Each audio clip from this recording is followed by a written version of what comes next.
He doesn't have class but can use any S-rank skill. In this world, everyone does a ritual to get a class once they turn 10 years old that allows them to learn class skills. Errol is an ugly, disgusting loser who just turned 10 and is about to go through this ritual. His family is eager to see what kind of class he will be given, but Errol couldn't care less. The priest announces the ritual will begin and asks the kids to step forward. The first candidate steps up anxiously, and the priest touches his forehead with the tip of his middle finger. He feels the heat of flames and smells the smelting of iron. He also sees a vision of a hammer and announces that he is a blacksmith. The boy runs back to his father with excitement because he is also a blacksmith. The priest continues the class selection and gives the kids their different classes. Astaire, Errol's sister, informs him that a person's lineage determines the class they will receive. She is certain he will get a good class because their parents have advanced abilities. Errol is next in line, and the priest informs him that he will see a vision of his class as he touches his head. However, the priest is confused because he didn't get a reaction from Errol like he did when he touched the other kids. The priest realizes there's only one explanation. Errol is classless.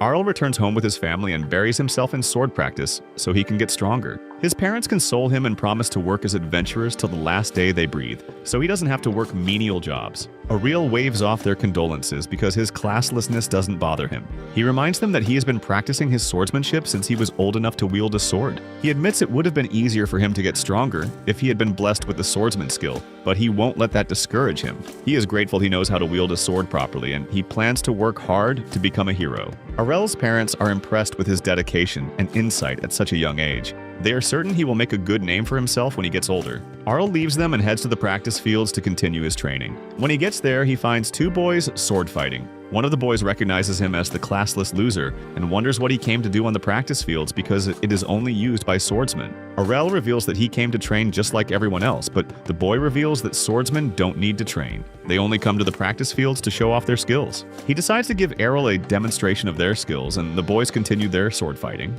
Errol is impressed because their basic swordsmanship skill makes them capable fighters. He challenges them to a bout, and they laugh at his stupidity. They point out that a bout between a swordsman and a classless clown parading the practice field with a sword will be a massacre. Errol maintains his position and insists it will be a good match. The boys become annoyed by his insolence, so they decide to accept it and put Errol in his place. The first boy asks Errol if he has the divine protection blessing the goddess gives everyone at birth. This protection shields the body from damage, but taking too many hits can make it run out. He's not so sure Errol has it since he is classless. Errol confirms that he has it, so he doesn't have to worry about being charged with homicide. The first boy reveals that he won't hold back now that he is certain he can throw Errol around as much as he wants without fear of jail time. Errol warns him to expect the same treatment, but the boy takes it as an insult. He charges at Errol with his sword, and Errol parries effortlessly. The first boy crosses swords with Errol again and tries to overpower him, but Errol's strength gives him a reality check. The second boy orders his friend to stop toying around and finish Errol. The first boy reveals that he is trying, but Errol is stronger than he imagined. He invites his friend to join the bout so they can overwhelm Errol with their numbers. The second boy attacks from behind Errol, but he gets out of the way before he lands his hit. Their team-up doesn't faze Errol because he is eager to get more practice out of people closer to his skill level. Errol figures out that tactics isn't one of the skill sets of the swordsman class, so he decides to use it to his advantage. He charges at the boys and they prepare themselves for his attack, but he suddenly disappears. He knocks the second boy down with an attack from his blind spot. The first boy tries to avenge his friend, but he trips, and Errol knocks him down with the flat side of his sword. Errol declares his victory, but the boys refuse to admit they lost. They claim that Errol cheated because he only attacked when they dropped their guard. Errol doesn't mind going another round to prove that his victory wasn't a fluke. A red-headed swordsman walks in on them and scolds the boys for whining, because if it were a real battle, they would have been done for. The first boy tries to talk back to the redhead, but his friend stops him because he is the son of Captain Evans, who is the head of the guards. The redhead walks up to Errol and acknowledges that he inherited some innate talent from his mom, unlike the two chumps he just put to sleep. He challenges Errol to a bout and promises to show him the abilities of a true swordsman. The redhead holds a grudge against Errol's mom because she is considered the best swordsman in the village instead of his father. Errol realizes that Redhead wants to take out his anger on him. Redhead reveals that he has been a swordsman for a year and now has intermediate skills. His revelation doesn't faze Errol because his mom taught him everything about the sword, and he doesn't intend to disappoint her. Redhead charges at Errol, but he blocks the strikes and pushes him back. Redhead goes back in with multiple sword strikes, but Errol counters each strike. The spectating boys wonder if Errol is really classless because he is easily countering a swordsman with intermediate skills. Errol silently acknowledges that Redhead is stronger than the two losers, but his emotions make him sloppy and vulnerable. Redhead lashes out in anger at Aurel and he dodges. He sees an opening and goes in for a strike, but Redhead uses a twin blade strike. Aurel manages to block one of the slashes but gets hit by the other one, which sends him flying into the wall. He walks over to Aurel to claim his victory, but acknowledges that he isn't a pushover. Some days later, Aurel wakes up and heads downstairs to get breakfast. After breakfast, his elder sister tries to convince him to rest for the day instead of going out for training. She assures him that he will always be safe because she will create a world free from evil. Aurel ignores her big words and heads out for special training. Astaire is worried about him because he has been consistently coming home late after the day he was beaten up. Farah assures her that Errol can handle himself. She takes her to the basement where Errol keeps a chest. She opens the chest to reveal a bunch of broken swords Errol used to practice his swordsmanship. Astaire is convinced that she has nothing to worry about, but she is still determined to create a world where Aurel doesn't have to worry about his classless status. Meanwhile, Errol continues his training in the forest. He takes several swings at the tree trunk. Then he unleashes a twin sword strike. He is pleased with the progress he has made in his training. All the hits he took from Redhead while they were training finally paid off. A goblin suddenly springs from the bushes and attacks Aurel from behind, but he turns and cuts it down with his twin blade strikes. Aurel suddenly hears a terrifying roar from the forest. He wonders why such a huge monster is so close to the village. He decides to head back to the village and inform the guards, but he hears a human voice crying out in panic.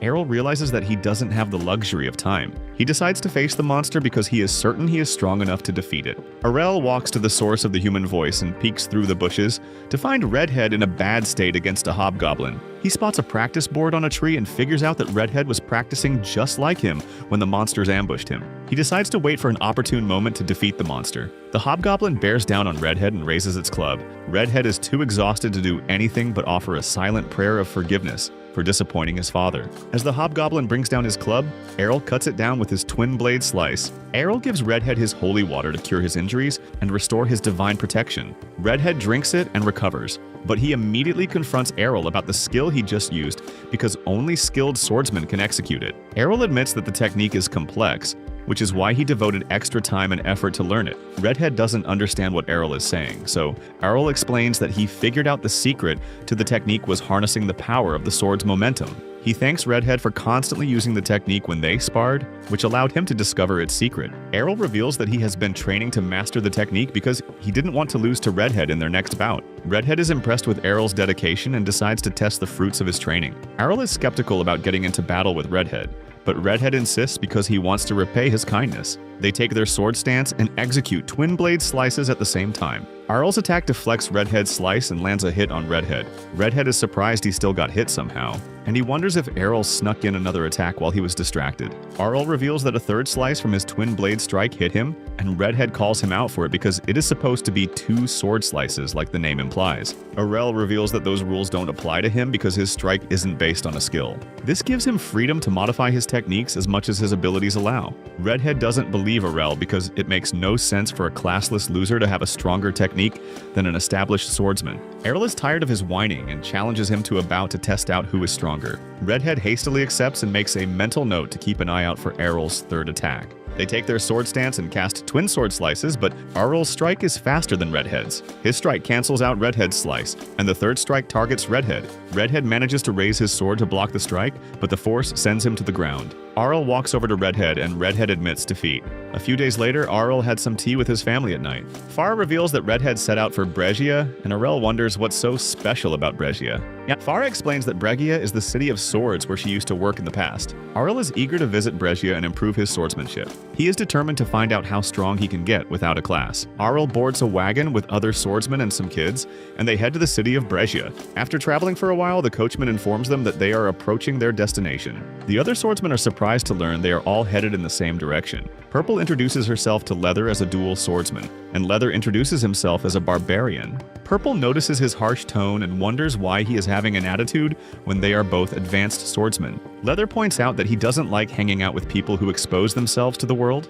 Purple reveals that she dresses lightly because it suits the speed needed to utilize her class perfectly. The coachman settles their quarrel by commending both their offensive powers. He suddenly stops the wagon and reveals that they now have a chance to prove their strength. Leather looks ahead of the wagon to see a horde of orcs led by a king orc blocking the road. He begins to panic because they don't have the strength or resources to take down such a monstrosity. The children in the wagon beg him to save them, but Leather ignores them because he knows fighting the orcs is suicide. Purple also follows him because she doesn't want to risk her life for kids that are not even hers.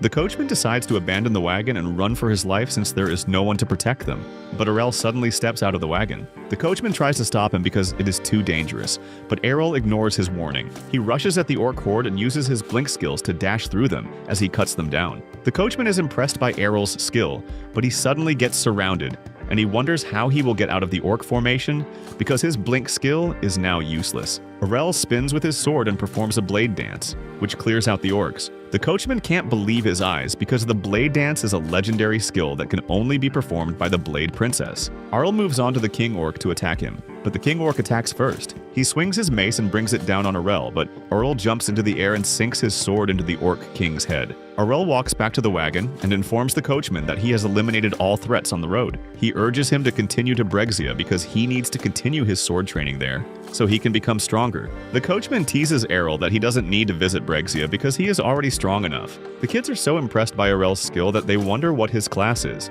Arel informs them that he is classless, and they're surprised by his confession. Arel enters the wagon and they resume their journey. Errol dozes off and dreams about his interaction with Farah. While he was out training outside his house, she walked up to him as he performed the twin blade strike. Farah can't believe her eyes, so she assumes she is dreaming that Arl became a swordsman because she can't accept the reality of his classlessness. Arel informs her that she is not dreaming, as he mastered the technique after weeks of training. He asks Farah to teach him all the princess sword techniques she knows, so he can also master them and then put himself to the test in Brezia. The wagon coachman wakes Arel up and informs him that they have arrived at Brezia. Arel steps down from the wagon and observes that the people in Brezia are all high-level swordsmen, just like the coachman. The coachman denies being a swordsman, but Errol insists he is a swordsman because no commoner knows that much about sword techniques. The coachman admits that he is a holy knight. Errol wonders why an advanced class swordman is driving a coach, and the coachman confesses that he is so tired of battles that he decides to take a leisurely job. He informs him that the swordsmen in the city are there to take part in the swordsmanship tournament and get their hands on the prize money.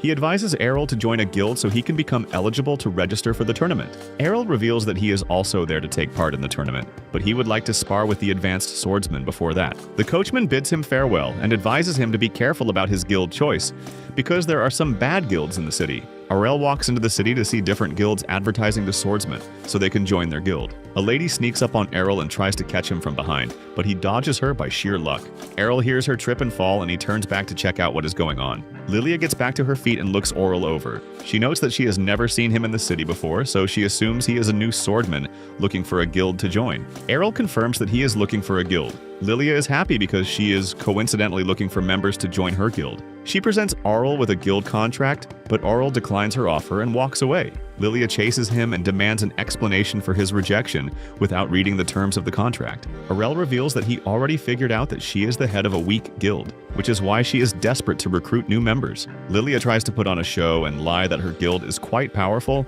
but Arel sees through her act. Lilia finally drops the act and decides to sweeten the deal for Arel. She offers to go on a date with him for a day if he accepts her offer, but Arel immediately declines because her chest can be mistaken for a chopping board. He asks her about the biggest guild in the city. Lilia is annoyed that he still dares to ask her for information, but she answers anyway. She informs him that the strongest guild is the Black Bear with 8 A-rank swordsmen and gives him their location. Arel heads over to their residence and informs the guard at the gate that he wants to sign up. The guard directs him to the reception and informs him that he has to take a test before he can be accepted into Black Bear. Arel joins the queue and waits for his turn. When he reaches the receptionist's desk, the receptionist asks him for his class because only advanced swordsmen are accepted into the guild. Errol informs him that he is classless, and the receptionist immediately asks him to leave because taking the test will be a complete waste of time. Arel insists that he is confident he can pass if he is allowed to take the test, but the receptionist refuses to bend the rules for him. Arel decides to apply for another guild, but the next guild also rejects him.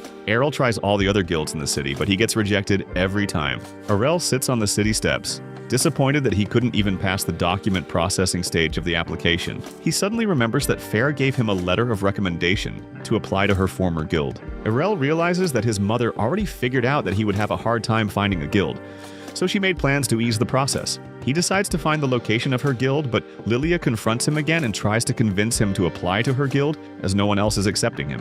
Arel ignores her and walks away, but Lilia follows him and keeps pestering him to join them because they are critically short of members. Arel refuses, and Lilia resorts to desperately begging him on the street to join them. Arel still refuses, and Lilia wonders if he is a heartless devil. She offers to do anything he wants to make him accept her offer, but when she looks up, Arel is gone. However, Lilia is determined to continue disturbing him until he joins her. Meanwhile, Arel is off looking for his mother's old guild. He arrives at the approximate address, but he still can't find it. Lilia comes out of nowhere and asks him to check out her guild since it is close by. She points out her guild, and Arel notes that the guild is large, but wonders why such an established guild is lacking members. Lilia admits that the squad has lost its glory, but she plans to restore its fame and re-establish it as a notable squad. She promises that the name of the Dragon Fang Guild will strike fear in the hearts of their foes, and the Dual Sword King will reign supreme again. Arel realizes that that's the same guild his mother was in, so he decides to join Lilia. She takes him inside the guild and shows him around.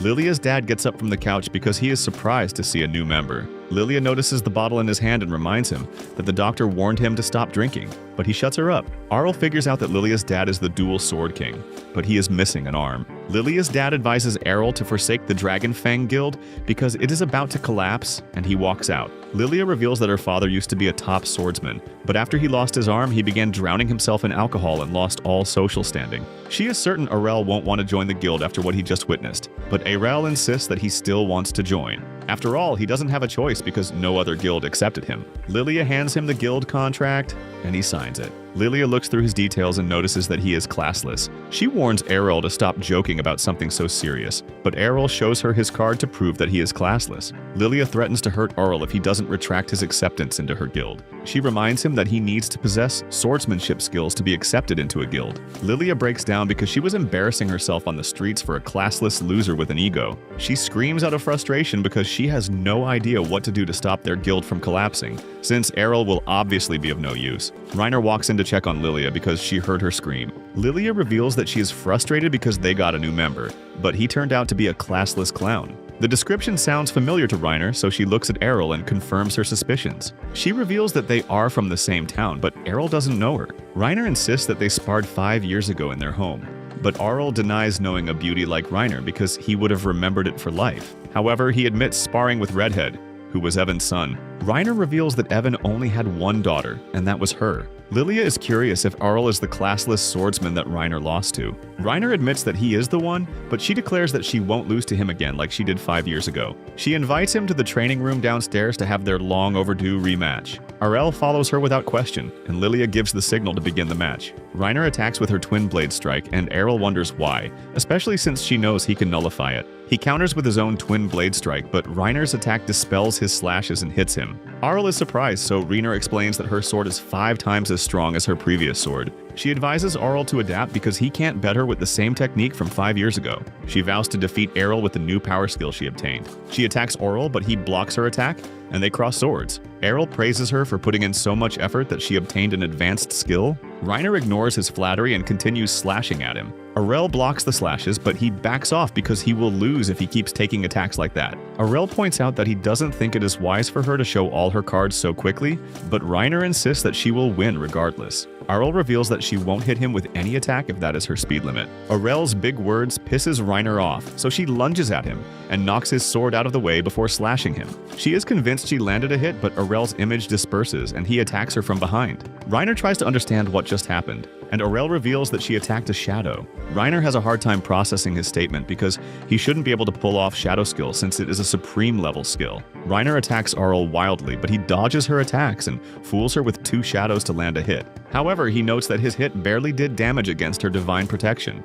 Reiner is certain she can still win the bout because Arel hardly does any damage. She attacks him with all her strength, but Arel counters and knocks her down. Arel acknowledges that she is strong, but he points out that he has long surpassed her strength. Lilia rushes over to give Reiner holy water to restore her divine protection and scolds Arel for making her cry. Reiner insists that she is not crying, and she runs off. Lilia and Errol return to the guild common room. Lilia officially welcomes Aurel to the guild, but Errol is curious about the guild's status because she said it would soon fall apart. Lilia reveals that they are in debt, but she remains optimistic because a guild competition is coming up the following week. Errol wonders why Reiner is still sticking around despite the condition of the guild. Lilia reveals that her dad took her in when other guilds rejected her, and she has been a member ever since. Aurel concludes that they can clear their debt if they win the competition, but Lilia isn't so optimistic because they will be competing 3 against 5. Sad, Aurel is looking forward to fighting against strong people so he can get stronger. That is the reason he came to Brescia. Lilia's dad eavesdrops on their conversation because he is curious about Aurel and how strong he can become. Aurel wakes up the next morning and remembers that he is now part of his mother's former guild. He walks downstairs to see Reiner and Lilia sitting in the common room. Lilia welcomes him, but Reiner doesn't utter a word, so Errol concludes that she is still holding a grudge against him for her humiliating defeat in their duel. Lilia announces that they will be entering the upcoming guild tournament over the weekend since they meet the minimum requirements to register. Aurel doesn't know much about the tournament rules, so Lilia decides to give him a breakdown. She explains that the tournament is a one-on-one elimination-style match, and the guild with no members at the end of each duel loses. She also explains that guild teams are limited to 5 members, so they'll need to put in extra effort since they are a team of only 3. Reiner doesn't fancy their chances in the tournament, but Lilia assures her that they are unlikely to be matched up against an A-rank swordsman. Aurel doesn't understand the ranking system, so Lilia explains that heroes are ranked from D to A ranks, with the strongest swordsman ranked as A rank. She points out that there are about 500 swordsmen in Brescia, and only 20 of them are A rank. She reveals that both she and Reiner are B rank swordsmen, and she assumes he also falls into the B rank since he defeated Reiner in their duel. She is certain they will make it through the tournament if they don't get matched up against an A rank. She decides to go over to the Colosseum and check out the tournament brackets, so she can know which guild they'll be facing off against. Reiner tries to leave Errol in the common room, but he demands to know where she is going. She reveals that she is going to train. Errol wonders what skills she has as a power swordsman besides her brute force skill. Reiner reveals that she possesses the Guts skill, which makes her divine protection last longer than that of an average swordsman. Errol fancies her skill, and he wishes he could learn it. He walks up to Reiner and sincerely begs her to hit him with her sheathed sword. Reiner refuses because she doesn't want to do him any favors, but Aurel insists because this is a good opportunity for them to build a lasting relationship. Reiner misunderstands Errol's intentions, so he explains that he wants to obtain her Guts skill indirectly by getting her to hit him with her sword repeatedly while his divine protection is down. Reiner scolds Aurel for being so dumb that he forgot skills are blessings from the goddess, and not something that can be chosen freely. Aurel reminds her that he learned the Twin Blade Strike and the Shadow skill without getting blessed with it. Reiner still isn't convinced, so they go down to the training grounds, and Errol draws her sword with ease. Reiner is surprised that he can handle her sword so well without the brute force skill. But Aurel reveals that he has more brute force than she does because he built it up while learning his other skills. He reminds her that effort can match talent with dedication, and Reiner is convinced. She decides to help him with his training but warns him not to complain because she won't hold back. She begins smacking Errol with her sword, but Lilia suddenly comes running in a panic. She reveals that they were matched up against the Black Blade Guild, who are currently the strongest party in the city with 8 A-rank swordsmen. She is certain the guild boss will pit their strongest members against them, but she is sure they will win if they take them on as a team. She suddenly notices that Aurel is beaten up, and she assumes they got into a fight, but Reiner explains that they are undergoing some special training. Lilia doesn't buy her story because it just looks like she is using Aurel to relieve stress, but Aurel suddenly gets back to his feet and announces that he is going out for lunch because he is hungry. A few days later, the guild competition day arrives, and the trio heads to the Colosseum. Aurel isn't too impressed by the people lining up to take part in the competition. Lilia overhears some spectators choosing the Black Blade Guild to win the match against them, and she gets pissed. She starts to approach them so she can give them a piece of her mind, but Reiner stops her. Aurel is surprised to learn that people can bet on their matches. Lilia reveals that the odds of their match are 1 to 20 in favor of the Black Blade, which means that nobody expects them to win. However, she sees it as a grand opportunity to become a billionaire. She reveals that she took another loan with the guild house as collateral and bet everything on them to win their match against the Black Blade. Reiner isn't too happy with her plan because they will be in a worse situation if they lose, but Lilia points out that they will be in a bad situation if they lose, so it's better to go out with a blaze of glory. Georg, the boss of Black Blade, suddenly approaches her and mocks her for wasting her time, trying to uphold her father's guild. Georg is curious furious because he heard that she recruited a classless swordsman. Lilia wonders if he only approached her to gloat, but Georg reveals that he only came over to cheer her on because he feels bad about the current state of her guild. He reveals that he did her a favor by using his influence to make sure their guilds were matched up against each other. He explains that he is allowing them to get back in the spotlight and get some serious paycheck if they somehow manage to defeat the A-rank swordsman he has chosen to face off against them. Georg begins to laugh at their ridiculous odds of pulling off a victory, but Lilia insists that they will win. Georg decides to indulge in her delusions and wishes her the best of luck as he walks away. Arl and Reiner see through Georg's fake kindness because it is obvious he is doing everything to eliminate their guild. Everyone enters the Colosseum and takes their seats as the announcer declares the start of the tournament with the match between the Black Blade and Dragonfang. Arel, Reiner, and Lilia stand in the middle of the Colosseum grounds as the Colosseum screen displays the names of the fighters from the Black Blade. Arel notes that Georg isn't on the list, so he concludes that they are holding back against them, but Reiner clarifies that they are using a more aggressive lineup because Georg isn't one of the 5 strongest swordsmen in the guild. Arel is eager to get the battle started because he wants to pick up some new, interesting skills from their opponents. Lilia warns him to take the match seriously because the fate of their guild rests on it, but Arel points out that she is in no position to give him advice because she bet all their money on the match without consulting them first. The sister announces the first matchup will be between Geo and Arel. Everyone is surprised that Arel is classless. They write him off as a joke who has a death wish. Geo is pissed off because he finds it insulting that he is facing off against a classless loser despite being an A-rank adventurer. He would rather have fun with the ladies, but the match kicks off, and Geo strikes immediately. He uses a blink dash to close the distance and thrusts his sword into Arel. Lilia warns him to be more careful, but Reiner points out that he is unharmed. Arel's shadow disintegrates, and Geo figures out he is using his shadow skill. He strikes at Arel behind him, but it turns out to be a shadow. 3 Arels surround Geo, and he assumes one of them is the real one because it is impossible to create 3 shadow images. He tries to find the real one, but they begin attacking him. He fends off their attacks, but the real Arel attacks him from behind. Geo can't believe what just happened to him as he loses consciousness, but Arel reveals that he learned the skill from Farah, who can make up to 5 after images. The sister declares Arel the winner, and the crowd erupts in a cheer, but they can't believe that Arel is really a classless swordsman.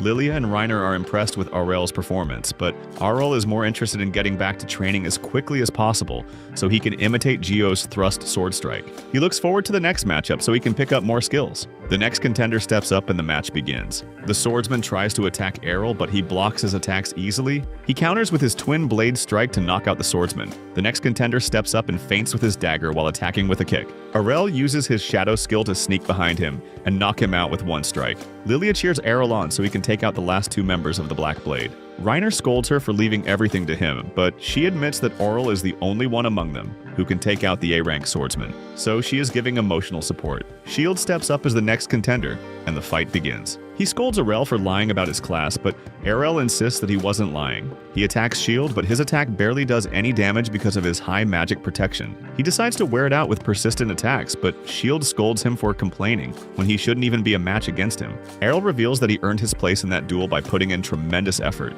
but Shield insists that effort can't outweigh talent. He attacks Arel with a sword feint and uses his shield bash, but Arel sees through his feint and knocks the shield out of his hands. Now that Shield is exposed, Arel is confident he can win the match. He imitates the kick used by one of the swordsmen he fought against, and Shield points out that he has seen that technique before. Arel admits that he can pick up some skills after observing them once. He walks over to Shield's shield and picks it up. Arel's arrogance pisses Shield off so much that he attacks him, but he parries his strike. Arel uses his shadow skill and imitates Shield's shield bash technique to knock him down. The sister announces him as the winner, but the spectators begin to protest. They label Arel as a fraud because they can't comprehend how a classless swordsman took down 4 A-rank swordsmen in a row in record time. The sister consoles the crowd and reveals that the tournament administrators have ordered Arel's class ID to be publicly displayed so they can see his information for themselves. The sister consults with Arel to confirm that he is fine with the decision, and he agrees. The sister displays Arel's information on the Colosseum screens and announces that Arel is a certified classless swordsman. This wins back the favor of the crowd for Arel, and they begin to cheer for him.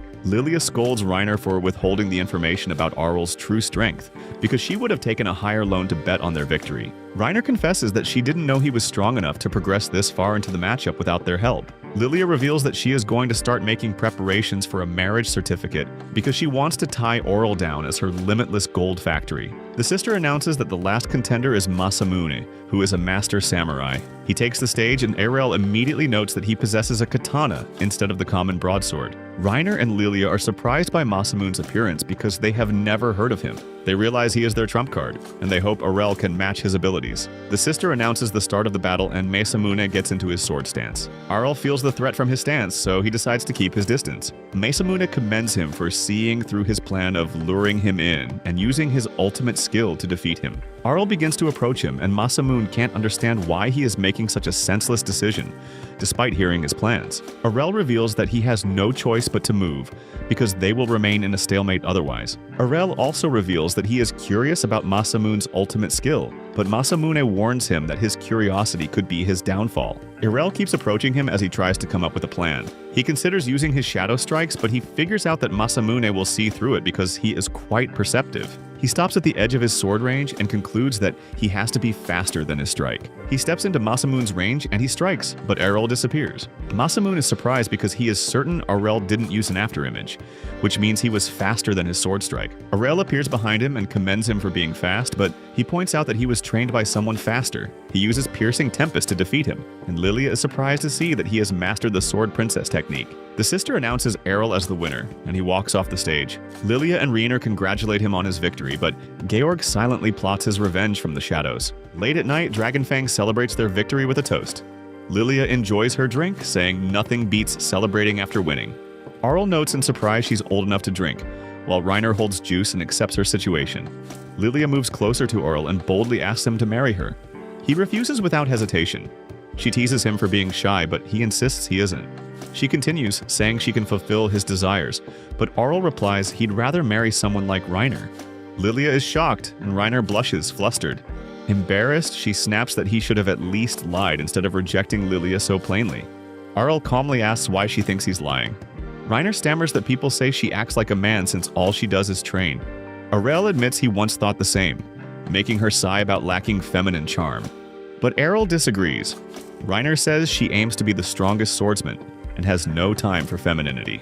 Lilia smirks. Reiner doesn't know how to use her greatest weapon, so she's no competition. Lilia tries again, offering to help Erel relax with a massage while patting his lap. Reiner blushes and calls her indecent, but Lilia pretends innocence. Erel then says he'd rather get a massage from Reiner instead, stunning both girls. Later, Reiner spars with Erel. Her attack, even with a sheathed sword, leaves him gasping. She jokes this feels like torture, but Erel explains, pushing his body to the brink is the only way to master guts. He needs a capable, trustworthy partner. Reiner feels flattered he trusts her so much. A man walks downstairs with Lilia, telling them to keep it down. He's Lilia's father. He asks Erel if he's training from frustration after losing, but Lilia corrects him. They won against Blackblade. Her father seems unimpressed, assuming the enemy sent weak members. Lilia insists all opponents were A rank, and Erel defeated them alone. Her father looks at Erel covered in sweat and bruises, doubting he's that strong. Lilia adds they earned enough money to cover guild expenses thanks to Erel. Her father warns that bigger guilds will recruit him, leaving them behind.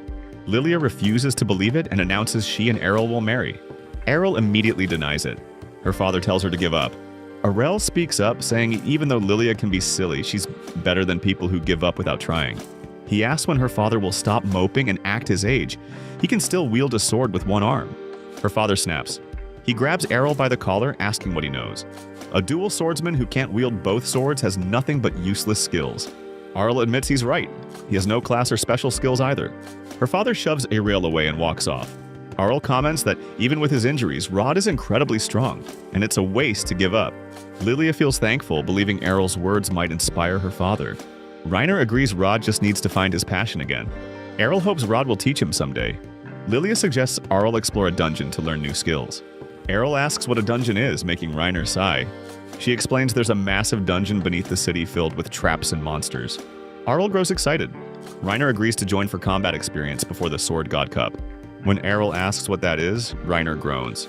It's a grand tournament to decide the strongest swordsman. Lilia brings out an entry form saying she assumed he'd want to participate. Erel shocks them by tearing it in half. The paper is actually a marriage certificate. Erel puts Lilia in an arm lock as she yelps and apologizes. Meanwhile, two mysterious people watch through a magic orb. One asks where they're heading, the other answers the dungeon tomorrow. The first smirks, If an accident happens there, no one will suspect. A sinister laugh echoes. The next morning, Errol sleeps peacefully. Lilia sneaks in, smiling mischievously. She brags that her casual outfit will make him unable to resist. She leans closer for a wake-up kiss. Errol suddenly opens his eyes and asks what she's doing, startling her. Flustered, she tries playing it off, calling him hubby. She leans in again, but Errol pushes her face away. She yelps and accuses him of cruelty. Errol calls her a predator. Annoyed, Lilia argues she's throwing herself at him and calls him a dimwit. Errol ties her hands to the bed frame and leaves. He knocks on Reiner's door and finds her asleep, mumbling about her father and asking for praise. Amused, Errol pats her head, realizing she's a daddy's girl despite her tough exterior. Lilia's voice echoes, yelling to be untied. Rod walks in and sees his daughter tied to Errol's bed frame. Shocked, he starts arguing while Errol listens awkwardly. Errol, Lilia, and Reiner arrive at the underground dungeon. Errol is surprised by how crowded it is. Reiner explains the Sword God Cup is approaching, and many adventurers are training. A long line waits for the teleportation seal. Lilia explains it lets people instantly travel to floors they have already visited. However, it only works for floors reached before. Lilia can go to the 12th floor, while Reiner can reach the 14th. Errol assumes he can follow Reiner, but Lilia corrects him. The magic won't allow it until he physically reaches that floor. Lilia insists on taking Errol herself and tells Reiner to go alone. Before Reiner can argue, Lilia grabs Errol's arm. Errol stops her, saying Reiner should come too, and she gladly agrees. Inside, they encounter two living armor monsters. The creatures move on their own, clanking heavily. Errol and Reiner draw swords. One charges at Errol, he blocks its strike, but another attack comes from behind. Errol jumps back, surprised at its speed despite heavy armor. He decapitates it, but even without a head, it continues moving. Reiner battles the second monster and explains, living armors are empty suits powered by dungeon magic. They feel no pain and have no weak spots. Errol targets the legs, sending it crashing down. Reiner finishes her fight and warns the enemies will regenerate soon. Errol realizes they're perfect for endless practice. Lilia steps in, pretending the fight was tough, though Errol points out she didn't help. Curious, Errol asks her class. She proudly says she's a fencer and offers to teach him. Errol says his mother, the Sword Princess, is already a master fencer. Lilia is shocked but recovers, claiming she can teach him compassion. They walk away and hear screams asking for help. They notice an injured guy coming out and ask what just happened. The guy reveals he entered a new room for the first time and got hit by a bad trap. Lilia thinks that's common inside a dungeon, but Errol is a bit confused. Reina wants to take the guy to the exit, but he refuses because his friends are still in the room. He begs the group to help them, which Reina quickly agrees to. Lilia calls her out because that's a dumb decision without proper thought. Reina then realizes the guy is only covered in blood because his divine protection ran out, so he shouldn't be coming with them. However, Lilia explains that's the wrong approach because they should be negotiating first. Her eyes shine as she explains they need to be compensated for helping someone. Everyone, including Errol, is shocked because Lilia is a hypocrite. 1 minute ago, she promised to teach him compassion, and now she's become the opposite. Lilia doesn't back down and claims it's everyone for themselves inside the dungeon. So you should pay a price if you ask for help. Despite the shock, the injured dude pulls out the 200 IQ move of inflating her ego. She gets excited because she is finally getting recognized, and the guy reveals he read the article talking trash about her guild. Lilia gets mad and decides to leave the guy behind, but they manage to reach an agreement in exchange for him losing all his money. However, Errol believes this situation is kind of sketchy. Lilia doesn't understand because the guy gave her real money, but Errol says the guy is weird. He thinks there's too much blood on him, but Reina tries to explain it's because his divine protection ran out. The girls ignore Errol's worries and decide to follow the guy into the room. On their way, Errol thinks this is getting weirder because he also lost as much blood as this guy before, but he couldn't even stand before receiving any type of healing. Yet this guy is walking just fine. He knows this guy's injuries are fake, but decides to let everything play out because it could be fun. They finally reach the room entrance, and the guy activates the secret door. They look around but can't find anyone inside. They walk further in and notice a huge pool of blood. Lilia notices a gold coin next to the blood and decides to pick it up, but once she does, a magic circle activates. Errol and Reina realize this is a teleport trap, and the injured guy mocks Lilia, claiming she's just as greedy as the rumors say. He thinks his job is done, but the magic circle increases in size, shocking him because he's now in range. In the end, everyone gets teleported to another place, which Reina believes to be lower than the 14th floor. Lilia wants the injured guy to explain what he just did, but they're startled when a light appears in front of them. The guy then explains he received orders to lead them to the trap, so that they could never escape from it. Suddenly, a knight appears, and the guy reveals they're in the lowest floor, where the advanced level sword gods lie. Lilia is shocked because that sword god class was supposed to be just a myth. Suddenly, Errol pushes her head down a second before the knight releases an attack aimed at their necks. The girls don't understand what attack that is, but Errol explains that's a slashing attack skill only sword gods can use. The girls are shocked by its huge range, but they don't have time to play around. The knight teleports and focuses his attack on Errol, pushing him against the wall. Errol blocked the attack and thinks it was worth getting guts because he barely lost any divine protection. He tries to attack the knight, but it teleports away. Errol confirms the knight's skills are of an advanced sword god and thinks this is the perfect chance to test himself. Everyone is confused by his words, but Errol simply dashes away and begins attacking. His speed and attacks shock everyone, including the knight, who is forced to focus on defending. But suddenly the knight uses a skill to increase the pressure and force everyone to their knees. Errol is the only one who's still standing because he already practiced this with his mother. He remembers when she was training him and complimented that he managed to still stand. At that time, he told her he could drop to his knees at any moment, but his mother didn't care. She simply explained that once he used this skill, he should hit his opponent with the infinite break one. Errol was shocked because that meant his mother would hit him with a high-speed chopping attack. He thinks that is too much because it would be impossible for him to block it, since he can barely stand, but she doesn't care. She simply claims she will go easy on him, and despite his claims that she can't control her strength, she simply attacked, saying that she could maybe control it this time. Despite being harsh at that time, Errol is glad she never went easy on him. He picks up a coin from the floor and throws it at the knight, forcing him to break his stance by cutting it in half. Errol uses this chance to jump forward, claiming the knight made a mistake thinking he couldn't move. In the next second, he unleashes his infinite break skill to defeat the knight. Lilia obviously tries to leech off him by calling him her future husband, but Errol refuses. After the fight, Errol drinks a mana potion, and Reyna asks how he knows the sword god skills. Lilia is also confused because she has never seen a sword god, despite living in that city for her whole life. Yet Errol simply explains that's an easy answer. His mother is an actual sword god. The girls think he's joking, and Reyna asks why his mother always claimed to be a sword princess. That's when Errol reveals she simply doesn't like to get attention. Reyna laughs it out and claims that she would never have challenged him if she knew his mother was a sword god. Errol reveals he's glad she didn't know about it because he really needed their fight to improve himself. Lilia can't stand this anymore and wants to find an exit when suddenly another light appears. Errol gets excited because it could be a new enemy, but Lilia reveals it's the teleportation spell and they decide to leave. Meanwhile in the city, Lilia's father is at the bar when he listens to a group bragging about making so much money by catching some idiots in a teleportation trap.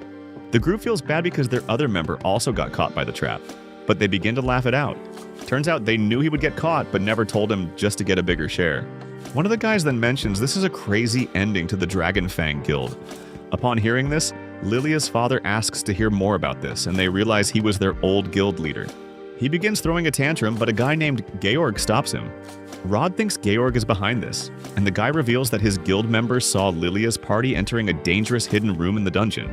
Rod tries to grab him while shouting that not only did he take his arm, but he's also trying to take his daughter away.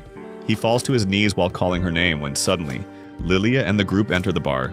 Georg thinks this is impossible, but Lilia simply claims they almost died because of him. However, they managed to defeat the sword god and come back alive. Georg claims they aren't strong enough to defeat a sword god, but Arl claims he was a decent opponent. Lilia also reveals the other guy confessed that Georg was the person behind it.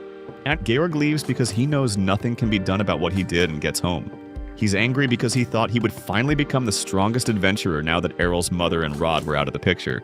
But he's now competing with a classless kid that can defeat superclasses. Suddenly, a dark fog appears and Georg notices a sword behind him, emanating aura and claiming it will grant his wish. The next day, Lilia picks up the mail and becomes sad. Reiner notices this and asks what is bothering her. Lilia reveals that the prelims for the Sword God tournament have been released, and she was placed in the same bracket as Arel. She feels bad because she knows she has no chance of qualifying. Arel walks in because he heard the news and is curious about the tournament structure. Reiner explains they have to hold prelims because too many people want to participate. They structured it so only the group leaders qualify for the main tournament. Lilia is heartbroken, but Errol consoles her. It is a miracle she made the bracket in the first place. Lilia scolds him for being a horrible friend, but he pays her no attention. He notices Reiner is in a different group, but she does not let that get to her head. She knows she will also face tough opponents. She is eager to win the tournament. Errol cheers her on because she will finally have something to brag about to her father. Reiner starts to gush over her father, but realizes Arl is trying to trick her into revealing her secret adoration for him. She snaps out of it. Lilia declares she will not give up even if she faces the impossible odds of defeating Arel. She announces they are heading to the dungeon as a party to sharpen their skills. Arel wonders if he also has to tag along since he is clearly above their class. Lilia insists he has to follow them as their bodyguard so he can save the day if anything happens. Rod overhears their conversation and walks in to give Lilia some advice. He warns her to always keep her guard up while exploring the dungeon, because Georg could have another trap set for them. Lilia assures him she will do her best to stay safe and says goodbye to Rod. Rod turns back to Arl, embarrassed about his overprotective dad act. He knows Arel may be judging him about it because when he first joined, he did not show any sign of caring for Lilia. However, he vows to stop drinking and become sober, so he can become a swordsman again and look after his daughter. Some days later, the sister announces the commencement of the Sword God tournament. Spectators and participants gather in the arena. Different participants face off against each other and advance through the prelims bracket. Lilia is one of the first participants but ends up losing her first match. She is so disappointed in herself after the loss. She thought she was strong enough to win the tournament this year. Arel walks in while she is lost in her self-pity. He points out she would have lost even if they were not placed in the same bracket. He feels bad because he was actually looking forward to fighting against Lilia so he could experience her Lancer techniques and pick some of them up. Lilia waves off his pity but encourages him to win it all since he has reached the finals. She advises him to be careful because his opponent has some unique skills he has never seen before. Arel is not bothered. He is certain he saw all the unique swordsman's skills while they were exploring the dungeon. Lilia points out his opponent has skills other than swordsmanship skills, which makes her extra dangerous. Arel does not understand what she is talking about. She explains his opponent is a magic swordsman who enchants her sword before each fight. Arel is more surprised that people allowed a magician to register for a swordsmanship tournament. Lilia points out that class is not a criterion. Anyone can register as long as they belong to a guild. The sister asks the finalists to take the stage. Lilia wishes Arel good luck. He climbs up the podium. His opponent immediately warns him about giving excuses if he loses because her class is an acceptable class. Arel is not concerned about that because he knows the better fighter is bound to win. The sister announces the start of the match and the finalist attacks Arel with fireballs. Arel dodges the first fireball, but the finalist does not stop at one. She keeps shooting fireballs at him, so he has to move out of the way to avoid getting hit. He decides to change his tactics. He weaves through the fireballs and approaches the finalist so they can get into close combat. He crosses swords with her, but she uses her fireballs to push him back. Arel is getting frustrated because the finalist can conveniently switch between long-range and short-range attacks, which makes it difficult for him to fight her on his own terms. The finalist declares she will never lose to a classless nobody like him. Arel admits she is versatile but points out she lacks mastery of her techniques. He says neither her magic nor her swordsmanship is worthy of being classified as a high-level technique. His comment strikes a nerve and the finalist gets angry. She enchants her sword with flames. Arel is intrigued because he has never seen a flaming sword before. The finalist explains it is the ultimate swordsman technique that only magic swordsmen can wield. She swings her sword and the flame lashes out like a whip. Arel gets out of harm's way and deflects the strikes with his sword. The flame whip keeps attacking him like it is a living thing, but he keeps countering the attacks while stepping back to maintain his distance. He admits her skills are quite good but suddenly stops moving because he now understands her attack pattern. He stands in one spot and deflects her attack so easily he could be mistaken for a statue. He reveals that her sword mastery is too poor to bring out the full potential of her attack. He mocks her for having a skill level lower than Lilia, and points out she only got so far in the tournament because no one understood her technique. The finalist warns Arel to stop making fun of her, but he can see he has gotten into her head. He uses Twin Blade Strike to quench her flames and uses Blink Dash to close the distance. He commends her for showing him a new technique as he knocks her out with his sword. The sister announces Arel as the winner while he is lost in thought about obtaining magic if he trains hard enough. Some days later, Lilia tries to wake her dad and get him to accompany her to watch Arel's bout. Rod refuses to get up from the couch. Lilia teases him for being scared he will wet his pants if he runs into Georg. Rod scolds her for thinking he is scared of Georg. He confesses he held a sword for the first time the previous day and realized he was so rusty he cannot win the swordsman tournament even if he tried. Going to watch the event will only serve as a reminder of his pitiful existence. Lilia does not feel bad because she also cannot get into the tournament despite having 2 arms. She insists Rod has to accompany her, so he gives in to her demands. While on the road, she points out that even if he does not go to the event, he always ends up watching the match in secret because he loves to see new guild members rise through the ranks. She is certain he will not miss out on watching Reiner because she has been his student for a long time. Rod admits she is correct and commends her for having the wisdom of her mother. At the arena, Reiner is having the jitters. Errol notices her looking so anxious that he walks up to her. Reiner is startled by his appearance. She almost has a heart attack. Errol points out he has never seen her this anxious. Reiner admits she cannot help being nervous. Arl understands she is nervous because she thinks she will face him during her first match and is scared of embarrassing herself in front of the whole city. Reiner scolds him for having such a huge ego. The sister announces the start of the tournament with a match between Georg and Arl. It is a match between the winner of the previous year and the new classless favorite that everyone is talking about. Arel barely shows any emotion at this announcement. He gets up to enter the arena, but Reiner suddenly grabs his hand. She gets embarrassed by how needy she looks, but wishes him good luck and advises him to approach Georg with caution. Arel promises he will see her later. He enters the arena and Lilia cheers him on. However, when Georg enters the arena, he looks completely different compared to the last time they saw him. Lilia hardly recognizes him because he looks like a monster. Rod spots the sword Georg is wielding and advises Errol to stay away from him because he is more dangerous than he has ever been. Lilia wonders why her father is suddenly so scared. He explains the sword Georg is holding has a powerful demon sealed inside it. The demon speaks through Georg and expresses his surprise that someone was able to recognize his sword. Lilia cannot believe Georg does not recognize Rod anymore. Rod reveals he has been possessed by the demon. He explains the blade the sword god used to kill the demon was cursed with a grudge and was supposed to be sealed away. He wonders how Georg got his hands on it. The demon reveals the seal holding him back wore out. The demon reveals it has been waiting patiently for centuries. So those who knew about him will die out and someone in desperate need of his power will come seeking him. He introduces himself as Dorgelda and announces he is about to unleash terror on the city. Reiner steps up because she heard that name during their history class, but Arl does not remember anything about him. She explains he was a demon summoned by an evil deity in the past. The spectators quickly realize the legends were true, so they begin to panic as they try to run to safety. Dorgelda enjoys the cries of terror from the fleeing spectators, but it is not enough to satiate him. He casts a spell to engulf the area in a dark barrier so no one can escape. He suddenly notices Earl with his sword drawn and mocks him for trying to act brave after witnessing his overwhelming power. Irel declares he drew his sword because he is confident he can take him down. He reminds him the sword god beat him in the past, so that means he is not invincible. Dorgelda admits the sword god beat him, but reminds Errol the sword god is now 6 feet under, so there is nobody to defeat him like before. Arel informs Dorgelda he is wrong on 2 counts. He points out a sword god currently exists and also declares he will defeat him, even if he is not a sword god. Dorgelda mocks Arel for living in fantasies, but Arel suddenly attacks him, and he gets a reality check. He is so shocked by how fast he is, but manages to react on time regardless. He begins to swear as he recognizes Errol possesses the moves of a sword god. Arl uses Divine Step against him. Dorgelda cannot comprehend how a classless runt mastered the sword god's skills. He questions Arel, but Arel refuses to answer him. Dorgelda reminds Errol his attacks are useless against him either way, because he possesses the body of a master swordsman.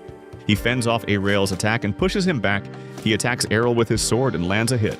He is certain he has cut that insolent rat in 2, but Errol remains standing like nothing ever happened. Dorgelda tries to make sense of the events unfolding before him. Arl explains that his lethal sword strike was a gentle pat on his shoulder, thanks to the guts he has built up while training with Reiner. Dorgelda loses his cool and charges at Errol wildly, but he calmly counters his attack and pushes him back.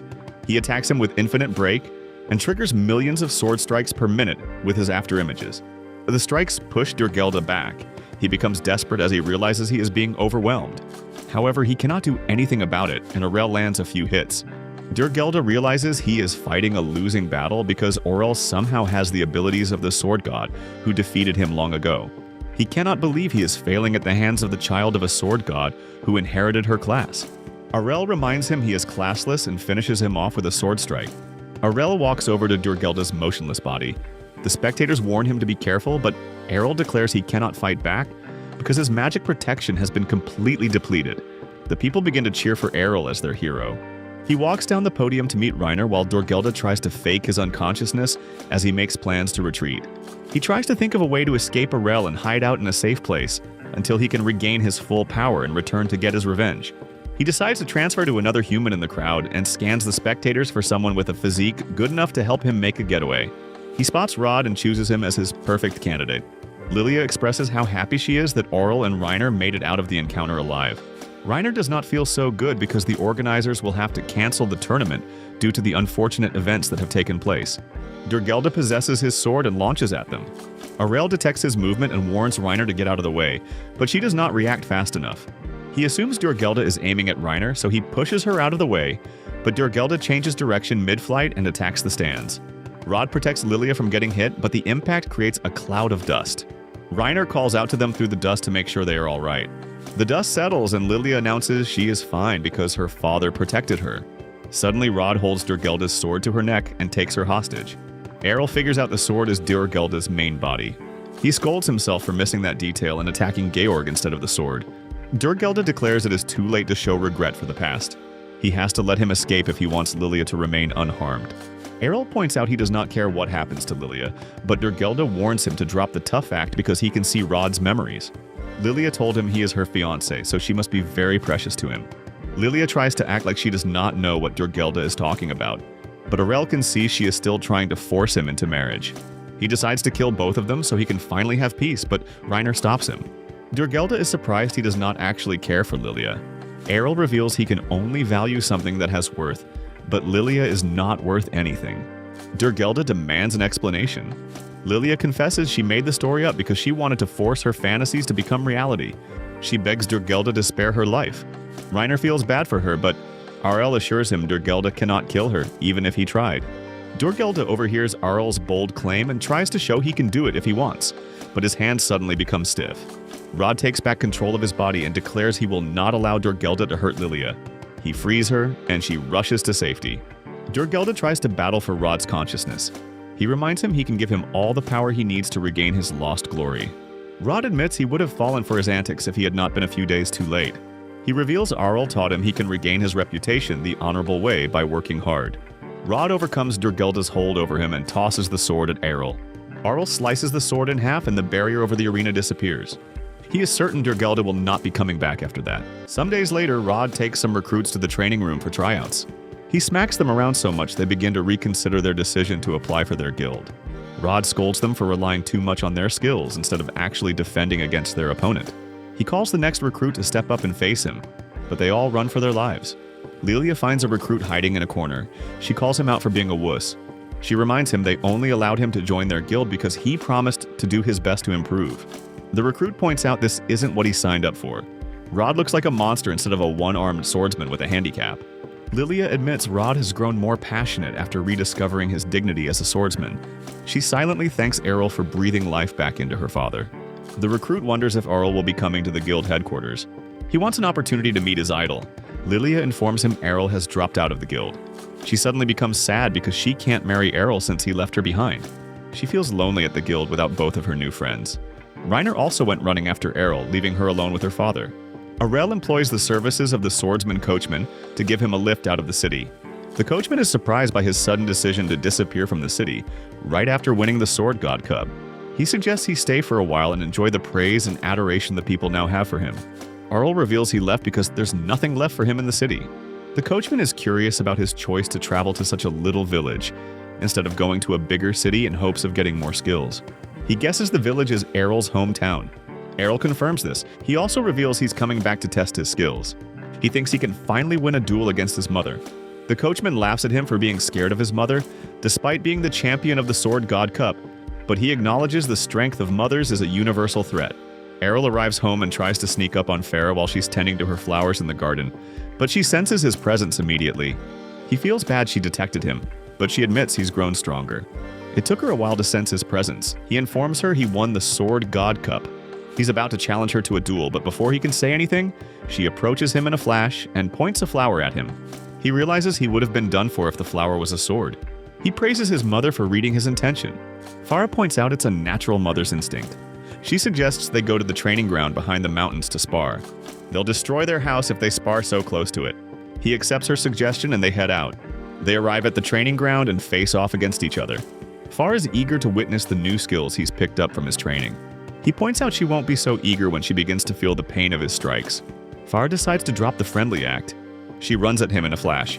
He manages to follow her movement and blocks her attack with ease. Farah reveals she isn't taking the match lightly, even if she's being friendly about it. He realizes he won't win unless he goes on the offensive. He backs up and mixes two sword slice skills to attack Farah, but she blocks them effortlessly. She's impressed he can combine two high-level swordsmanship skills, but he's more curious about the ability she used to block his attack effortlessly. Farah reveals she simply used her sword to deflect the attack without using any skill. She points out she's been learning how to fight without relying on her skill just like him. His respect for his mom increases exponentially. She has a mindset unlike any swordsman he's ever met. He attacks her multiple times, but she blocks his attacks. The collision of their swords sends shockwaves that ripple through the village. The villagers start to panic. They assume a monster is about to attack them from the mountains. Aurel uses aerial step to jump into the air and attacks Farah, but she counters with her divine presence skill. He counters her counter as he reveals such a skill won't work on him anymore. They return to the ground. Farah decides to go all out.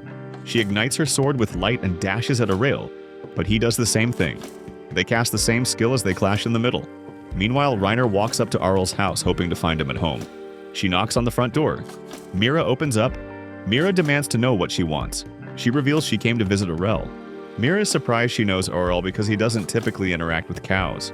She informs Reiner that Aurel isn't home and tries to close the door on her face, but Reiner stops her. Both struggle with the door, but Farah arrives just in time with Aurel and scolds Mira for treating their visitor poorly.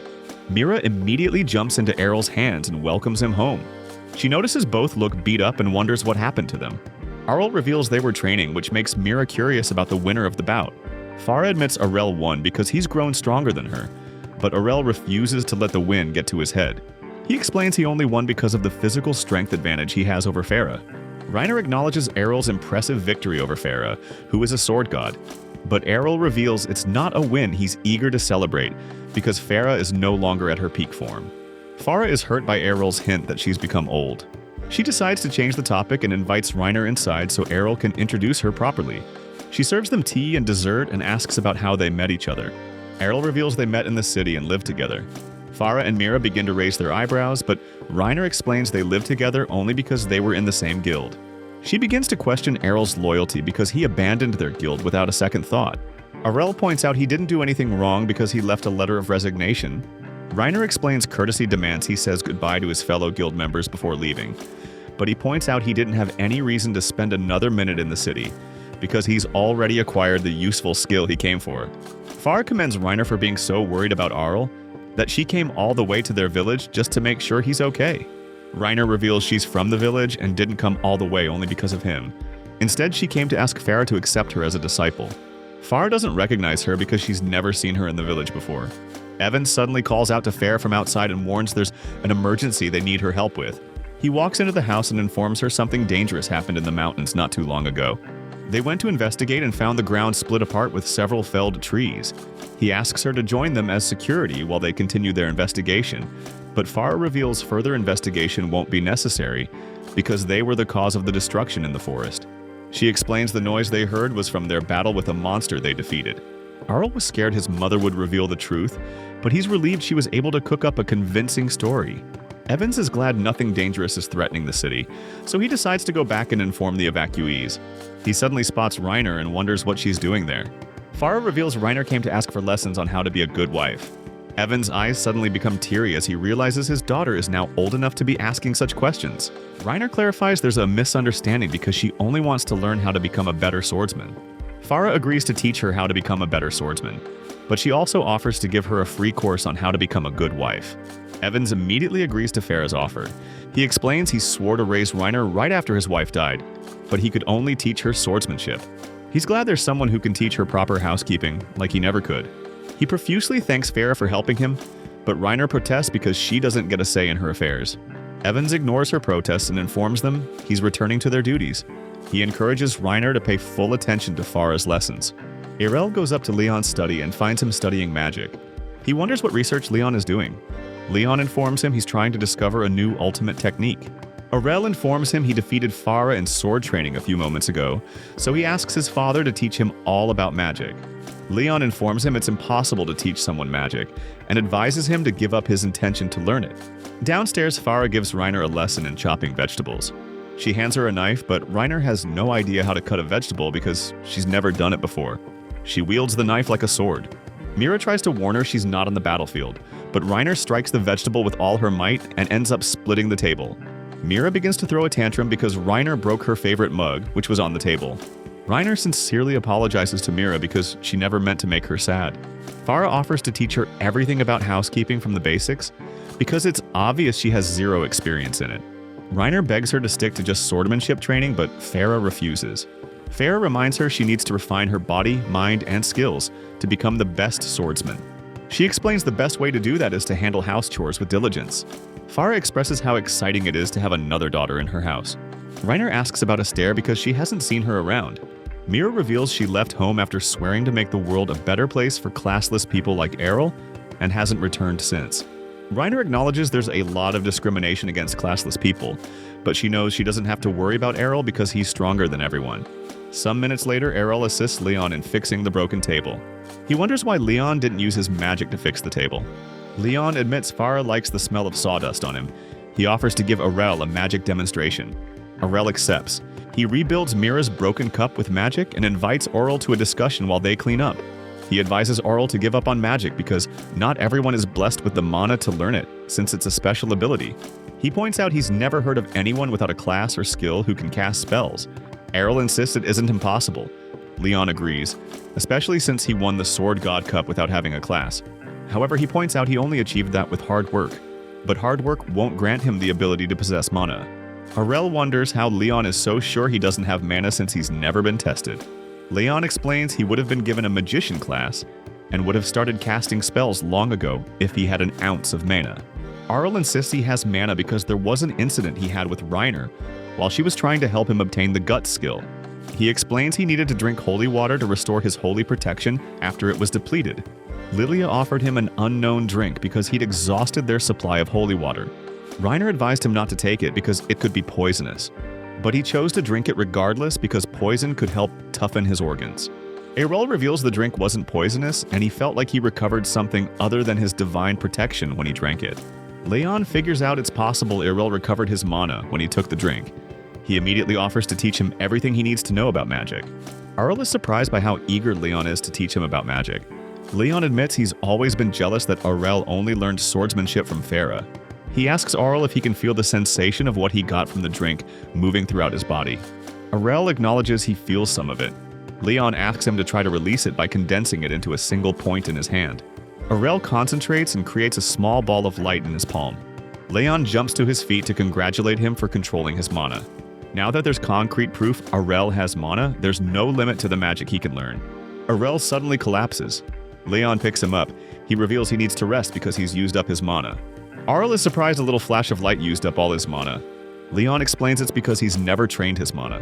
Aurel wonders how he can increase his mana pool. Leon reveals he has to train his body to increase his mana pool, just like he trained to master swordsmanship skills. Aurel loses consciousness, but Leon expresses his admiration for his dedication, despite being classless. He thanks his lucky stars because he couldn't ask for a better son. The next day, Aurel takes his earnings from his tournament win to the potion shop in the village. He informs the owner he wants to buy all the mana potions in the shop. He drinks everything and continues practicing his magic for 6 months. He shows off his magic to Leon. Leon commends him for his hard work because he now has the same amount of mana as a spellcaster after they receive their blessing. Aurel is eager to begin invoking magic, but Leon informs him there's something he must do before he can start using spells.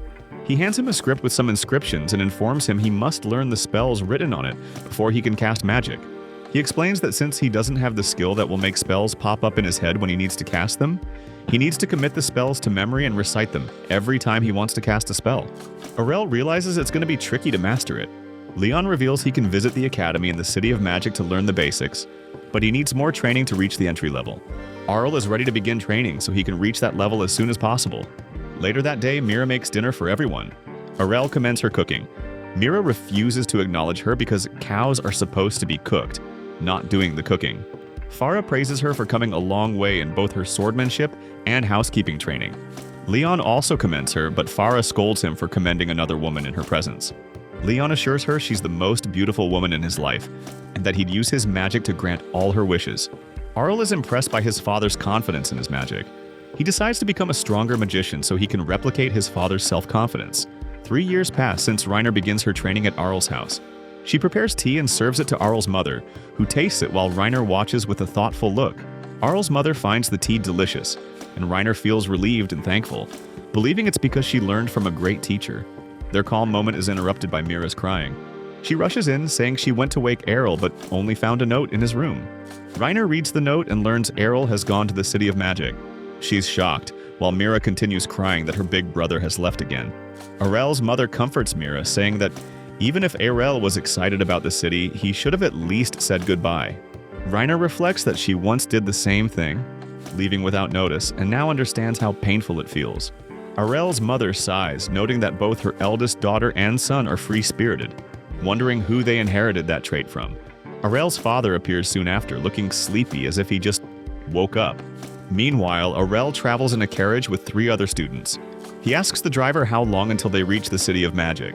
The driver replies it'll take about 2 days, adding that Errol has changed since his days in the City of Swords 3 years ago. He notes how Errol returned home then, and is now setting out for the City of Magic. A red-haired boy sitting beside Errol asks if he's also going to the Institute of Magic. Ariel confirms, and the boy comments that Errol seems older than the rest, saying it's unusual to join the Institute so late. The blue-haired girl scolds the boy, Kaido, telling him not to mock others and saying Errol must have worked hard despite repeated failures. Kaido argues back, claiming she insulted Errol even worse. The two start bickering while the green-haired girl, Colette, tries to calm them, but Kaido snaps at her and keeps arguing. Arl quietly observes them, guessing they're all spellcasters who recently received their blessings. Kaido then asks Arl what kind of magic he uses, saying his own specialty is red magic. Arl recalls his father once explaining that there are 6 types of magic, and each person's affinity is different. But in Arl's case, he has none and must try them all. Arl tells Kaido he has no specific magic type and is classless. The blue-haired girl laughs, saying it's ridiculous since someone without a class could never enter the Institute of Magic. Kaido, annoyed, thinks Arel is joking, but Arel shows his class ID. The group realizes he's telling the truth. Kaido smirks and calls him crazy for trying to learn magic without a class, while Arel feels a strange sense of déjà vu. Moments later, a loud roar echoes from the forest, startling the horses. They panic, causing the carriage to stop abruptly. The students inside freeze in shock, unsure of what's happening. Errol calmly identifies the sound as a male troll king roaring somewhere nearby, and tells the driver to move faster. The driver replies in distress that the horses have fainted. Colette panics, crying that they're all going to die, but the blue-haired girl tells her to calm down, saying that even if it's a king, a troll is still just a troll. Kaido agrees, claiming trolls are large but slow, assuring everyone they can handle it together. Suddenly, heavy footsteps echo from the forest, and a huge troll appears. Kaido confidently says they can defeat it, until the creature is suddenly struck aside by an even larger troll, the true Troll King, towering over everything. The young spellcasters freeze in terror, especially the girls, while Kaido, seeing their fear, gathers his courage and jumps from the carriage. He draws his wand, pouring all his mana into a single fireball spell, which he launches at the Troll King. The attack barely leaves a mark, only enraging the monster further as it begins charging toward them. Kaido, now completely out of mana, braces for the worst until a massive explosion spell suddenly strikes the Troll King, engulfing it in flames so intense that it burns to ashes within moments. The entire group stands speechless, stunned by what they've just witnessed. Arl mutters he should have held back. Kaido and the others turn to him in disbelief. Kaido asks if he was the one who cast the explosion, and Colette gasps, recognizing it as a supreme-level red magic spell, the kind only a top-class mage could use. Arel then uses healing magic to revive the horses, surprising the carriage driver, who gratefully thanks him and says he'd love to see what else Arel can do next time. Kaido, overwhelmed, kneels before Arel and apologizes for his earlier attitude, begging forgiveness and praising him as a great master.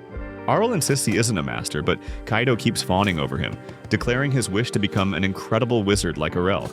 Arl shows his class ID again, explaining he's classless, but the girls refuse to believe it. Colette claims Arel must be hiding his true class, while Arel tries to convince them otherwise. The driver finally calls out for everyone to get back on the carriage so they can continue their journey. Arel sighs quietly, thinking he should have just used his sword instead of magic. Before long, the carriage reaches the City of Magic, Arsbel, a grand city built in the middle of a vast lake. The carriage stops at the bridge leading into the city. As they step out, Kaido excitedly points out that the bridge itself is sustained by magic. The girls exchange glances, whispering that Kaido, who usually acts arrogant, is suddenly acting humble and obedient around Arel. They joke that Arel must have cast a charm spell on him and decide to keep their distance and observe him for now. As they walk into the City of Magic, Kaito asks Arel if he plans to take the entrance exam for red magic. Arel then realizes the Institute of Magic is divided by magic types. Kaito explains that each branch has its own magiscript, vocabulary, and grammar. The girls reveal they belong to the blue and green schools of magic. Kaito teases them not to fail and get sent back to the countryside, earning an irritated retort from the blue-haired girl.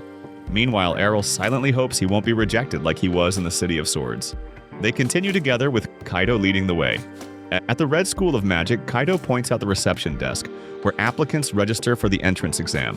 Arel submits his form, wondering if his classless status will get him disqualified. To his surprise, the receptionist stamps his form and gives him examinee number 12, explaining that anyone has the right to take the exam, regardless of class. Arel is relieved, thinking how different this city is compared to the City of Swords. They proceed to the testing grounds, where a young spellcaster fires a fireball at a night dummy and passes. The instructor then calls examinee number 11, a blonde-haired boy who confidently mocks the others for only performing basic spells. The instructor notes he's already an advanced class mage, which is rare for his age. Arel quietly asks Kaito if that's impressive, and Kaito explains that only true prodigies receive advanced class blessings and can enter the elite course directly. Arel briefly recalls his father, who ended up living a quiet life in the countryside. The prodigy asks the instructor for permission to destroy the night dummy with his fire spell. Once allowed, he casts Eruption, summoning a blazing pillar that engulfs the target. The crowd gasps in awe. Kaito confidently declares that his master, Arel, is far stronger, earning a quick smack to the head from Arel. The prodigy brags that his spell can melt metal, but Arel calmly tells him to look again. The night dummy is only scorched. The instructor explains the target is made from mithril, a rare metal forged by the Yellow Magic School, known to resist melting. Kaito tries to boast again about Arel's power, but gets silenced with another smack before Arel is called for his turn. The prodigy smirks, saying he expects a spectacular display after hearing so many boasts. Arel steps forward and casts his own eruption spell, deciding not to hold back. At first, a thin pillar of fire strikes the mithril, leaving it seemingly untouched. The prodigy laughs mockingly until the metal suddenly melts into a puddle. Everyone stands in shock. The prodigy accuses Arel of cheating, claiming no normal eruption spell could melt mithril. Arel admits it's true, explaining he developed a special technique by compressing the spell's range and ignition time. The prodigy is left speechless, while Kaito jumps in excitement, vowing to prove himself worthy as Arel's student. Arel simply turns away, saying he's heading to the next testing site. At the Blue Magic School, the blue-haired girl successfully casts a water ball that hits her target perfectly. Arel, watching from nearby, comments that she must have passed. She's surprised to see him, remembering he'd gone to the Red School earlier. Arel says he's here to take this exam too, and is soon called to the front. He casts multiple Ice Edge spells that pierce and shatter the mithril target, leaving the crowd stunned. Arel then heads to the Green Magic School, where he finds Colette at the entrance looking nervous. He asks if she failed her test, but Colette admits she hasn't even registered yet. Her legs are too shaky from nerves to move. Colette admits she completely loses control whenever her nerves take over. She says her two friends have been helping her handle things up to this point, because she easily gets flustered under pressure. She then looks at Arel curiously and asks how he manages to stay so calm without getting nervous. Arel replies he's never really experienced nervousness before, although there have been times when his body didn't move as he wanted. Instead of answering directly, he asks Colette how someone even becomes nervous in the first place. Colette explains it happens when people are scared they might make a mistake or fail. Arel listens quietly, then asks if she's truly never made a mistake in her life. Colette laughs awkwardly and admits it's actually the opposite. She always messes up, which is why she tries so hard to avoid it. Arel then tells her he also makes mistakes and loses often, but he never feels scared about it. He calmly explains that one small mistake doesn't ruin a person's life. He reminds her this is just an entrance exam. Failing it wouldn't end her life or destroy her future. Colette is taken aback at first, but then his words sink in. She begins to relax, realizing how right he is. Feeling encouraged, she smiles and thanks him, saying she'll do her best. Arel then asks how the Green School's exam works, and Colette explains that all he has to do is make a windmill on the training field, spin using wind magic. Later, Arel appears at the Green School's testing ground. When his turn comes, he casts a tornado spell so powerful that it shatters the windmill completely, leaving the other examinees stunned. The instructor, though shocked, passes him immediately. Colette is called up next. She feels nervous after witnessing Errol's overwhelming magic, but then she remembers what he told her earlier, that one mistake isn't the end of the world. Encouraged by those words, she gathers her courage and successfully makes the windmill spin. Afterward, Errol heads to the yellow and white schools of magic and passes both entrance exams with ease. The only one left is the black school of magic, so he proceeds there. Upon arrival, he notices the school building looks old and abandoned. As he walks around, he hears a strange sound coming from a box nearby. A woman nearby is crying, asking if he's seen her gooey. Aurel points at the box, saying he hears something inside. The woman rushes over, opens it, and happily pulls out a small green chimera. It's Gooey, the creature she was searching for. Smiling proudly, she tells Errol she created the chimera herself. Just then, a skeleton walks up and pats Aurel on the shoulder, welcoming him to the Black School of Magic. Startled, Aurel instinctively draws his sword and cuts the skeleton's head off in one clean swing.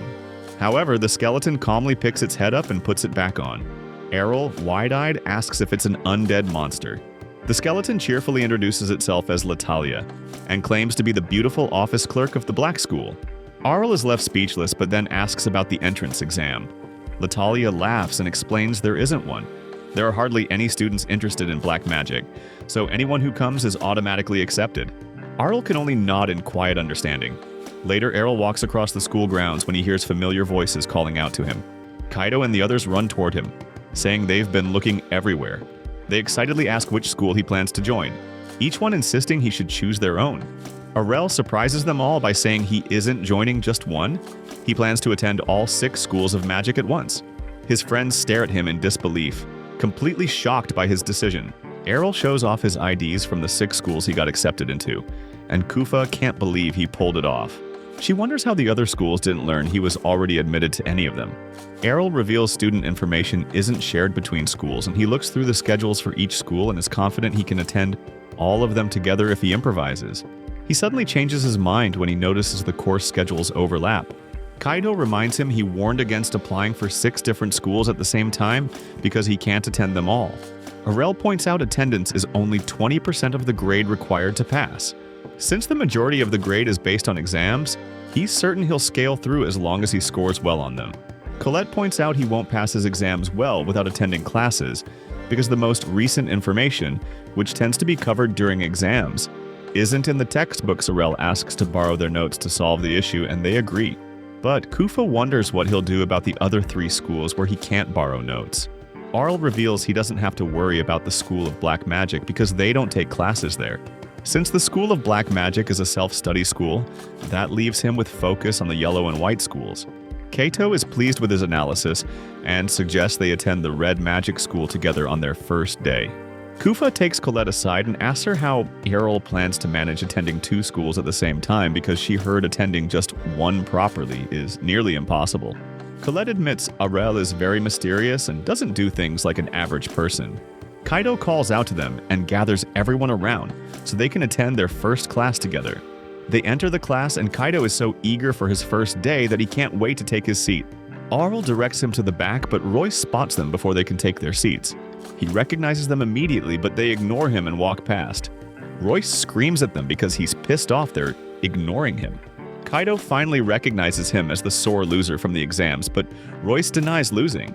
He accuses Aurel of being a fraud because there's no way an established mage like him would lose to a mere spellcaster playing around with party tricks. Aurel reveals he's not a spellcaster, and Royce now understands why he lost. He assumes Errol is a mage and commends him for achieving his rank at such a young age, despite being a new student. Errol denies being a mage, and Royce begins to panic because the only other explanation is that Aurel is a supreme class archmage. Errol also denies being an archmage, and Royce is at a loss for words because he doesn't understand what's going on anymore. The tutor enters the class and asks them to settle down before the class starts. Royce immediately raises his hand because he wants to ask the tutor a question. The tutor doesn't recognize him, so he introduces himself. He asks the tutor for Errol's class because he's the only person besides him who used eruption at their exam. The tutor reveals Errol is classless, and Errol agrees with him, but Royce is too stunned to make sense of it. Kaido sympathizes with him because he was once ignorant like him. He assures him he'll get used to it. They walk to their seat, and the tutor announces the start of the lesson. He orders them to open their textbooks and begins scribbling some magiscripts on the board. Kaido has a hard time following the lesson because there are too many magiscripts to commit to memory. The magiscripts are difficult enough on their own, but adding spelling and vocabulary to it makes learning a nightmare. Meanwhile, Aurel is surprised they're starting with something so basic at the academy. He wonders why they're still studying it from scratch, since the people who were blessed as spellcasters already have magiscripts engraved in their minds. The tutor reveals there's still a considerable number of them who haven't totally memorized magiscript or its grammar. He explains the only reason they can use magic without knowing magic is because of their natural skill. However, he reveals they need complete knowledge of magiscripts to use magic more smoothly. It'll help them determine the most suitable skills for casting spells and help them manage their mana more efficiently. This will reduce the physical strain on their body, and Aurel finally understands the tutor's emphasis. He also explains that at a higher level, they'll gain the ability to rearrange spells to cast more complex forms of magic. Kaido wonders if that was what Aurel did during their exams, and Aurel admits he didn't know it was an advanced technique. He explains his dad always mixed spells casually, like they were nothing. After class, he heads over to the Green School of Magic and meets up with Colette. He informs her the classes in the other school have nothing new to offer, but admits the Green School is interesting, especially because of the practical training they're about to do for flight magic. He admits he's never done anything like that before, and Colette is surprised because there's no way he mastered advanced class magic without learning something as basic as flying. Aurel blames his weird upbringing for that because his father was too scared of heights to teach him anything related to it. The tutor walks in and orders them to spread out before they start practicing flight magic. She asks them to imagine being swept upward by a gentle current of air. She begins to levitate and adds they can spread their hands and imagine themselves as a bird to help them master the technique. Aurel wonders what to do because the tutor's technique will only work if the user has the spell in their mind. There's nothing Aurel can do to memorize the spell because he can't think of what he doesn't know. Colette begins to levitate beside him and she's overjoyed to have mastered the technique. Aurel tries to observe her technique so he can replicate it, but she loses her balance and falls. The other students laugh at her, and Aurel is almost forced to console her, but she brushes it off and gets back to her feet. She reveals she isn't scared of screwing up anymore, and she returns to practicing the technique. Aurel is impressed by how quickly Colette mastered the technique and began to levitate. He's certain she'll fully master flying if she keeps practicing, which motivates him to practice. He figures out the best way to replicate the tutor's explanation is to cast a tornado spell at his feet. The spell sends him flying, but the upward force runs out, and Aurel hits the ground hard. Colette offers him a hand, and he takes it gratefully. A student approaches them and mocks them for being a sight for sore eyes. He offers to show them how it's done and shows off his mastery of the flying technique. He flies around for a bit and returns to the ground. He reveals he's been studying flight magic since he became a spellcaster, which is why he's never lost a race. Aurel doesn't know what a race is, so Colette explains it's a sport that uses flight magic, and people compete around a set course to see who reaches the finish line first. Aurel is interested in the sport and agrees to participate, but the student reminds him it's a flight sport. He advises him to actually learn how to fly first before indicating interest in the sport. Aurel boasts he'll master flying in a very short time. The student asks the tutor for the date of the next flight race, and she announces it takes place in 2 months. The student advises Aurel to forget about participating in the next race because it takes at least 6 months to master flying. He gives him a year of practice and challenges him to face him in the flight race next year, and he flies off. But Aurel already has an idea of a spell combination he can use to replicate flying. Colette assumes he's planning for next year's race, but he reveals he's partaking in the next race because he'll master the flight technique within 2 months. Some days later, Colette, Kufa, and Kaido walk around the Green Magic School corridors. Kaido wonders why Colette dragged them out there at night when they're supposed to be sleeping, and she reveals she forgot something. She asks them to tag along because she doesn't want to get lost. Kaito understands her reason but points out they didn't need him because they could have gone together. Colette reveals Kufa insisted they bring him along for extra protection. Kufa also explains they should move as a large group because there are rumors of ghosts appearing on the school grounds after dark. Kaito begins to panic and Kufa mocks him for being the same scared little boy who was too afraid to enter the bathroom himself. Kaito condemns her for bringing up stories about his past. He calls her a hypocrite because she has the gall to call him a scaredy cat when she's been hiding behind Colette since they entered the school. Kufa denies his accusation because she was only making sure Colette's back wasn't exposed. They begin to quarrel, and Colette asks them to settle down because their noise could attract the ghost. They turn to her and see the ghost coming through the window behind her. They warn her to back away from the window, but she doesn't react in time. The ghost opens the window and shuts Colette's mouth so she doesn't scream for help. Kaito threatens to burn the ghost if it doesn't release Colette, but he releases her and calms them down. Kaito recognizes his voice and Arel takes off his hood to reveal his face. He wonders what they're doing on the school ground, but they throw the question back at him. He reveals he's been practicing his flight magic around the school since he decided to take part in the race. Kufa realizes he's the reason for the ghost rumors in school, but Kaito is concerned that Arel is exhausting himself without getting enough sleep. Arel assures him he gets enough rest and points out he was sleeping a few seconds ago. Kaito doesn't understand what he means, so he explains he trained himself to practice while sleeping. But Kufa insists that kind of sleep isn't restful. Kaito acknowledges he would never become as strong as Arel, but he vows to start practicing on his own, just like him. April advises him to get rid of his fear of ghosts first, but Kaito denies being scared of them. Kufa and Colette make silent promises to practice on their own as well, so they can become better at their spellcasting. They leave the school and say their goodbyes, but Errol wonders what to do next since he's wide awake. He visits Latalia and asks for permission to enter the library. She wonders what kind of book he's looking for, and he reveals he isn't looking for a particular book. Instead, he's reading through all the books he doesn't have at home because they may contain useful information that'll come in handy in the future. Latalia offers him a job at the library because, unlike others, he doesn't get sick at the sight of black magic books. The next day at the Red Magic School, the tutor writes out lines of spells on the board, but Arl points out a mistake he made on one line. Kaito commends him for spotting it, and he reveals he had to memorize all the spells because they don't naturally come to mind. Kaito wonders how he memorized everything, and he reveals he created shorthand versions of the longer ones to help him remember them better. He declares he can shorten the tutor's spell lines by 1/3, and the tutor overhears this. He invites him to write his spell on the board, and Errol confidently walks up to the board. The tutor analyzes his spell and admits it's theoretically accurate, but points out there are no safeguards, which means the spell will explode if it fails. Errol points out he doesn't need to safeguard against an explosion because he has his divine protection.